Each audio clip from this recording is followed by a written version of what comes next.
Welcome to MMA Fancast. My name is Luke Payson, and my guest coming on the show now needs no introductions. Sometimes known as handsome, sometimes known as the Wolverine, sometimes known as a legend, and recently been known as the reigning, defending featherweight 247 professional champion, Ethan, the Wolverine Goss. Welcome to the show, buddy. Thank you. Always a pleasure to be here. Always a pleasure talking to you, bud. The only thing I like better than doing broadcasting with you in the booth with Ryan Kavanaugh, you and myself, is doing broadcasting, watching you fight. You're on an absolute hot streak.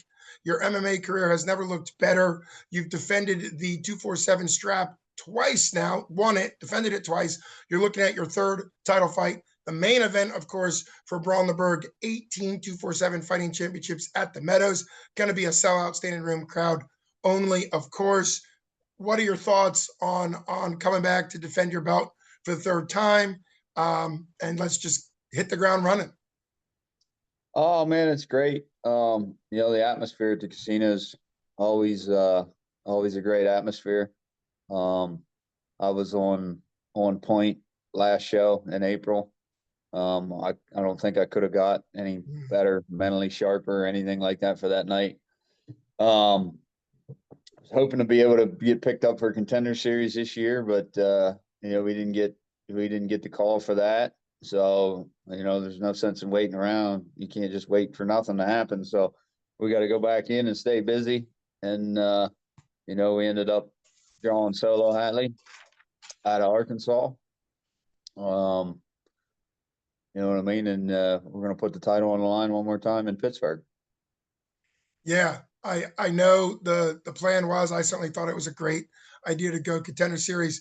That's the fight game. You can't make them take you. You fight in a very entertaining way. When I looked up Solo Hatley, I mean, in many ways, I mean, he's 10-7 as a pro. You're 10-6 as a pro. That's saying a lot. Both you guys are pushing closer to 20 pro fights plus a lot more amateurs. So, what's it like knowing that you're going in against a guy defending your belt for the third time against a guy who's a very seasoned, good, high level pro, just like yourself, that's been around the regional scene for forever? That's really what I'm looking for, to come in, for a fight. I'm not really concerned about these guys that are, maybe 5-1 or 6-0 or like the guys you see get signed to Contender Series a lot. I like these seasoned guys. It's, to me, it's the old war dogs in the game. We're the ones to be concerned about. Guys like myself, guys like Solo Hatley, people like Kama Worthy, you know what I mean, who's been in the trench, who's been in the fire, who's made mistakes, paid for them, learned from them, and gotten better. Solo's been in Bellator. He's got a win in Bellator, and he fought Aaron Pico in Bellator. He's fought some tough competition, and he's one of those dudes. It seems like he's kind of been all over the country fighting. Because I don't know how much really happens in Arkansas, but it seems like he's been all over the place, and I've known of him for a couple of years, but I think I got a couple of years of age on him. I think he's like 27. I'm 31, but both of us been in the game for a while. This will be my 28th fight, I think, total, amateur and pro, and it'll be my 17th pro fight. But it's an exciting matchup. It's like I said, it's like that's what I look for. I look for guys like him, guys that have been battle tested, guys that have chinks in the armor, and guys that have gotten better. That's kind of what excites me at this point in my career. Obviously, I want to get to the next step and go to the next level. I feel like I'm operating on a world-class level. I feel like, I'm the old bull on the hill in Pittsburgh now. And, we just, like I said, us old war dogs, we're the ones to be concerned about. So, we was going, like I said, we were hoping for Contender Series. That didn't happen.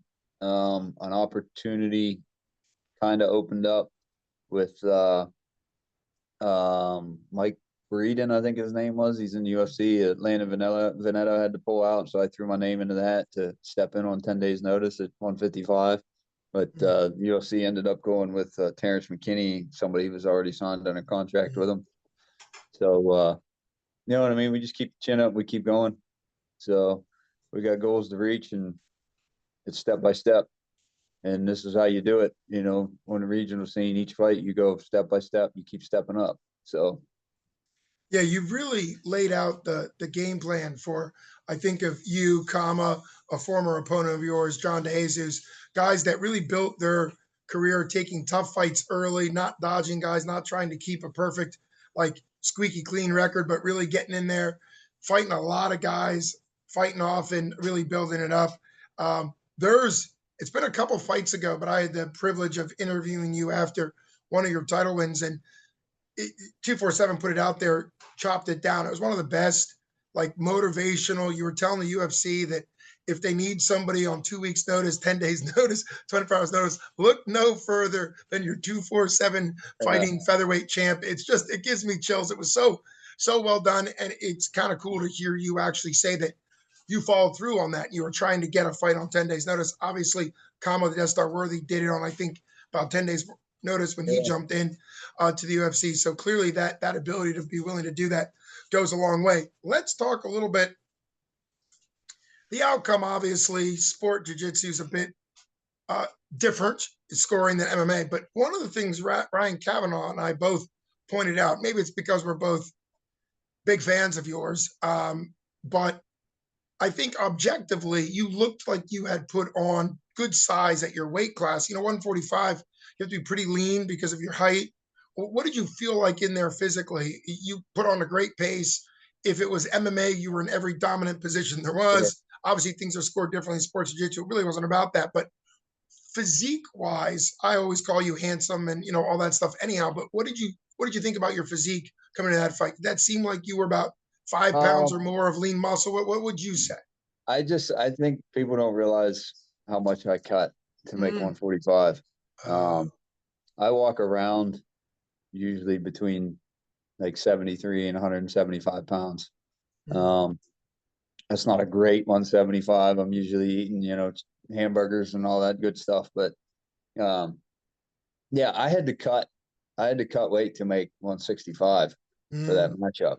And Stupinski, he weighed in a little under 160, I think. As far as like how I felt in that match, I was physically dominant. Um, I felt like I was much stronger than him. I was able to just kind of pin him and put him where I wanted to put him. As you said, the roles are a little different in jiu-jitsu. And as I've said before, every time somebody pulls guard, I believe a puppy dies. So, you uh, said that, yes. yeah. Yeah, it was, I don't know. It's almost like it's two different sports. It is. Combat jiu-jitsu or sport jiu-jitsu is a completely different scoring criteria. And I did that for fun. You know what I mean? It was just something to do to stay busy. I was more concerned about um, getting Cam ready for his fight with Mm, Siebert than I was really with, focusing on straight grappling or my competition. Because like I said, I was doing it for fun. And my plan was to go in there and smash him. You know what I mean? I knew he'd never been in a cage. I was like, all right, I'm gonna put him into the cage, push his face into the mat, and I'm just gonna dominate him. And that was out of a 6 minute match. I probably dominated on top for 5 minutes and 50 seconds. Um, how they scored it the way they did, that's you had a 10th planet ref with a 10th planet judge, so um, I get it, but I think in a real world, in a real fight, you know what I mean. That's a no brainer, in well, my opinion. But and hats off to Sapinski. I mean, he did his sure. thing. He's a sport guy. He Yeah. likes his heel hooks and all that stuff, and you know what I mean, the pull guard and everything. I'm cut from a different cloth when it comes that way. I'd rather be on top, stay on top, win on top. Um, if it was a fight, obviously I would have been raining down some hammer fist, making it rain. But it is what it is. It was a fun time, great experience. Got to meet Gray Maynard. watch Isaac do his thing. Um, it was a great thing. And I mean, I think it's awesome that they're getting ready to do another one, the night before the 21st. So on the 20th, they're getting ready to do it. And they got some killer matchups. Obviously, they just announced Nicky Rod today, who's one of the best in the world. Um, I, I mean, I hope Jake Lowry can pull off something. Him, Gamble, all those guys. I hope, I like seeing the upset like that. So I think it's cool what they're doing for sure. I probably won't be in attendance Friday night, Right. as I usually, when it's my weekend to fight, that weekend's about me, and I just kind of get out of the arena and I don't watch the fights during the show. I don't go out to the front. I mean, I go out and meet my people when they first get there before they start, but I don't go watch the show. I don't watch any of the fights, even my own guys or my own teammates that might be on the card. I don't walk out the ramp with them. I don't walk to the cage. I give them a fist bump in the back and tell them to go do their thing. And no disrespect, but when I'm on the card, that night's about me to me. So Sure. Yeah. I mean, that makes sense. You figured out what works for you, and clearly you need to put that time in on yourself. An easy plug for me to point out: 247 Live app. It's got that catalog, the monthly subscription. I know most gyms and fighters have purchased it because it's such a great value for 247. But that allows, if people don't know, that allows anybody to watch the whole catalog of fights. So as far as the grappling event goes, Gray Maynard last time and this time, Nicky Rod and a whole bunch of other talented people, you'll be able to catch up on 247 Live at some point to kind of see the action once you've defended your bout. I think it's a very unique setup, and I think it kind of makes sense in sport jiu-jitsu that for the Nicky Rod match, that even if there's a submission, the match doesn't stop. It's going to keep going, yeah, even if there's a submission. And I think that goes either way. If there's a submission, it keeps going because they're going to do three opponents in a row. Really cool, unique. And that's one thing that, obviously MMA, they used to do tournament style, but realistically speaking, sport jiu-jitsu, you can do that. yeah, Full rule MMA, that won't really be the best idea. Going back to our conversation on jiu-jitsu, there's actually now two categories of jiu-jitsu. Sports jiu-jitsu is still the most famous, but they have combat jiu-jitsu, which is palm strikes. Some people call it slapping. It's really palm strikes, and that changes the game a little bit. it That, does. that I've makes seen you a that couple makes you not matches. want to pull guard so much. No, Um, no, you know what I mean? My whole thing is like the scoring on jiu-jitsu is a little confusing. Um, I think like if somebody pulls guard, I think the guy that got the guard pulled on should get at least an advantage point because he lost the opportunity to be able to take score a them down. takedown. And the whole thing about pulling guard is like you're gonna why not try for a takedown? You know what I mean? You're just gonna end up on your back anyways. Like, so what's the big difference? You know what I mean? Other than possibly landing in side control or something.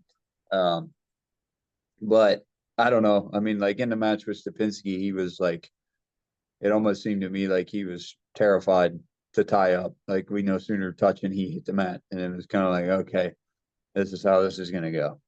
So, Yeah. but that's some guy's game, and that's some guys are amazing at it. You see people like Ryan Hall, Mm. um, that pull it off. But you also seen Ryan Hall get completely knocked unconscious trying to pull it off against the Pora in a fight. So, Yeah. um, Yeah, it's not really great. he's probably the best, Ryan, the Professor Hall, to pull off the Yeah, sport Minari jiu-jitsu roll. style. Yeah, Yeah. the Mari roll. But even there's limitations. There's limitations to any. I think one of the Mhm. only drawbacks of any pure martial arts, no matter which karate, no matter which tang sudo, taekwondo, is even wrestling, boxing, it doesn't matter. If you think in your mind that one martial arts and only one martial arts is going to always win every time, that's just not realistic. And Yeah. that's what the UFC and MMA in general has shown. It has to be a blend. Now, I wouldn't want Damian Maya on my back, clearly. And Yeah. I think he really worked hard in his career to become more well rounded. He was just very dominant in one area. And there's nothing wrong with that. But obviously, I think what you have shown and with everybody that you've shown, I'm sure your opponent, Solo Hatley, to be 20, almost 20 pro fights in, you've learned that you've got to have a bit of everything. You've won Yeah. by submission, you've lost by submission. You have to have a bit of all the tools. Let's talk about the fact that this is a title fight, main event, co-main event right before you is kind of a big deal. Justin, the General Patton and you, when you go co-main event, main event, are undefeated on the same card. It's kind of a cool story line. What makes it exciting for you to be main event? I know we've talked before, and I'll come up with the number going into the fight for the broadcast, but you hold the record number of co-main events, main events, like definitely main events. And I think this is the record number of titles already to have defended Yeah. it twice, because Kama never defended it. John DeJesus never defended it. So what's it like to be the most defending, most dominant champ in 247? Because the other ones moved on, of course, but you're still there. What's it like for you to be doing that? I mean, I don't really think about it too much. I guess if you want to put statistics to it, I hold the record for the most 247 appearances. I think this is number 9. I think Patton's either tied me or one behind me. He's He's right close. there. He's Yeah. right there with me. I hold the record for most title fights in 247 history, most title defenses in 247 history. So I don't know. I mean, it's kind of cool. It's kind of a legacy. Like, I guess when it's all said and done, I'll maybe have a legacy that kind of lives on in Pittsburgh. And that's kind of what every fighter wants. So they want to leave a lasting impression when it's done. As far as main event in the show, it's cool because you're the star of the show. Like, you're the big guy on the show. You're the deal. As far as like actually competing and stuff, sometimes it sucks. Last show it was midnight, when I went out. So you're just kind of sitting there in the back and you're waiting all day long, and then you're waiting all night long. And I stated it in interviews before, like I watched, as soon as I got there to the show in April, as soon as we got there to the back, I see my opponent already immediately at 5 o'clock, warming up and starting to, do sprawls on the mat and all this stuff. And I'm like, man, that's nervous energy. Like, and I know that because I was there before, I've done it before. But yeah, it's just like, I just kind of take things in and adjust. And I think it was like 10 o'clock at night until I finally wrapped hands.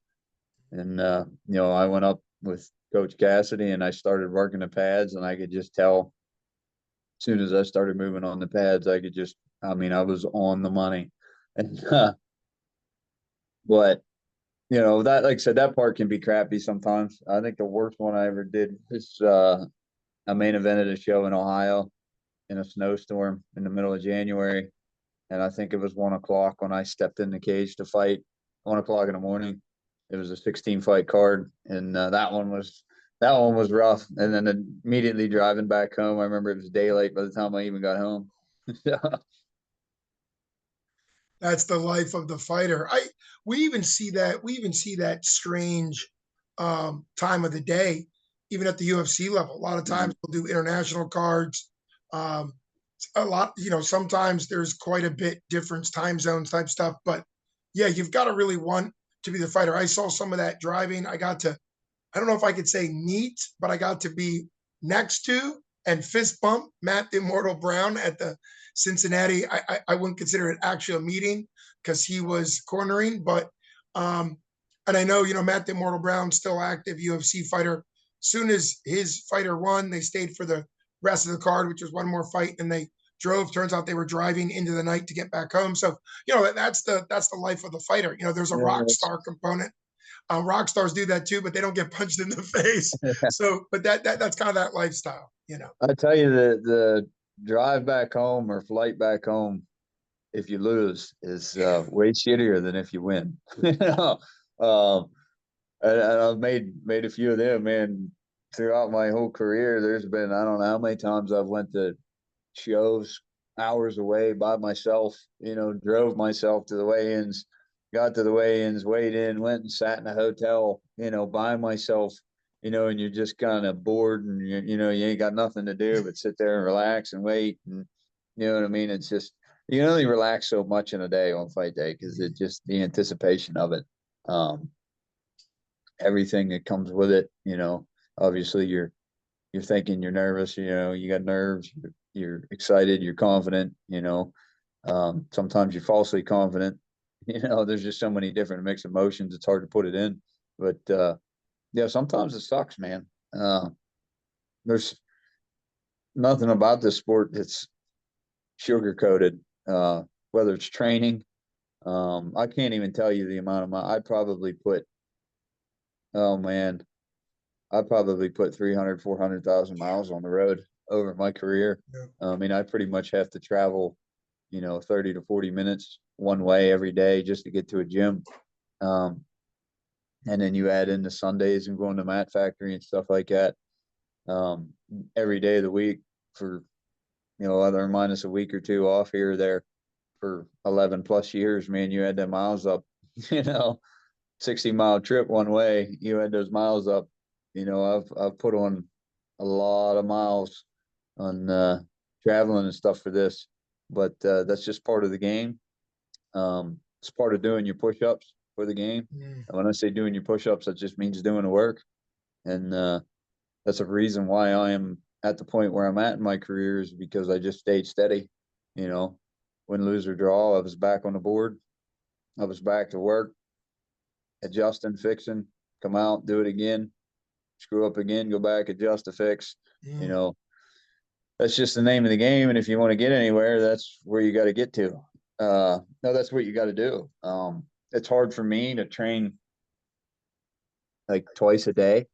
I can't really do that because I have a full-time job that a business that I run, and I'm usually up and out the door, try to be up and out the door by 7 and out on jobs and physically laboring and working and all that stuff. And, I get home at 4 o'clock, 4:30 and out the door at 5 and into the gym at 6 and from the gym to 6 to 8. And, that's pretty much life for me. Especially when in training camps, you got to put everything else aside and, you spend 6 days a week. So, Well, I know that's part of the thing. Your determination isn't just shown in uh, the cage; it's also shown in all the hard work, the miles, the cross training. You work full time, excavating company that you own and run. You're really in many ways, many aspects of the American life. You're a country guy. I don't know how many raccoons you've rescued and raised, but so you're far, also too. You're also a dude. very talented MMA fighter. You're a professional athlete. You've got so many hats. You're wearing coach. You mentioned coaching one of the top amateur prospects in Cam, the Mole Rat Allgaier. I mean, so much is going on. I appreciate you squeezing me in to do this. You're a friend of mine, a friend of MMA Fancast. Obviously, 247 Fighting Championship, Burgh 18 is literally the place to be the entire weekend. The double headers, I think, allow fight fans to come in, make it more of an event, get a hotel, stay for both nights, see grappling, high level MMA. I think it really makes, particularly when it's at the casino, I think it makes it a destination for fight fans. It really does. You're the pinnacle of that. You're the top of that for that entire weekend, because a title fight to close out the show as the main event is the big deal. So really appreciate you coming on as always. Can't wait to see everybody from opening. You've talked about this. The 0-0 guy is important because that's where it all starts. You were an 0-0 guy 37 years ago. That's what I had to make a Ryan Middleton old man joke Uh, because he is relentless with those jokes for you. But anyhow, so jealousy. All it is jealousy. yeah, exactly. Yeah, that's So, all it is. That's it. yeah, they got a new design on the title belt too, so I'm gonna be pretty excited to take that off his hands too. So I have two of the other ones, the older ones, the new designs, pretty cool. I'll be excited to take that to bring that one home as well. Yeah, As I'll just tell Ryan, like, you got to give me the new belt, like, you know what I mean. You can't not give me the new belt. that um, is true. When the UFC did their redesign, some of the champions had the older UFC belts, and then you saw it transition into the new. yeah, You're going to be doing the same thing. It's very nice. I'm kind of an OG guy. I really like the original, but I know Ryan's very happy. It is gorgeous. It's much more in your face, over the top. The Yeah. design of it, I think, is much more, if I can use the word, gaudy, impressive. Um, a title belt should kind of be like, wow, when you look at it. This one definitely is. Can't wait to see it. I think, yeah, this is gonna be the first time they've shown. This will be the first time Yeah. one of the new redesigned belts is up. I've seen it, but this will be the first time it'll be actually paraded around by the ring girls. It'll be up for the fight. So thanks again so much for coming on. Can't wait to see you live in action. For everybody, like and subscribe to the MMA Fancast YouTube channel, but also it's important to buy tickets from Gorilla House, Jim, and of course, any fighter, particularly Wolverine, directly really makes a difference. And if you're doing the pay-per-view through the app or 247fighting.com, make sure you select, it can be kind of, you have to do a drop down, but make sure you drop down and select Ethan Wolverine Goss or anybody you're there to support. Makes a big difference. Thanks so much for taking time, champ. Yeah, two-time defending champ, so three-time champ, and new, and still. So champ. You're like And triple still one C. more time. And now we've got one more coming up. Thanks so much for coming on MMA Fancast. Ethan, the legend, Wolverine Goss. Thanks so much. Thanks, buddy. I appreciate it. You got it, brother. See you in action. Take Yeah, care. we'll see you. You got it, bud. Bye-bye.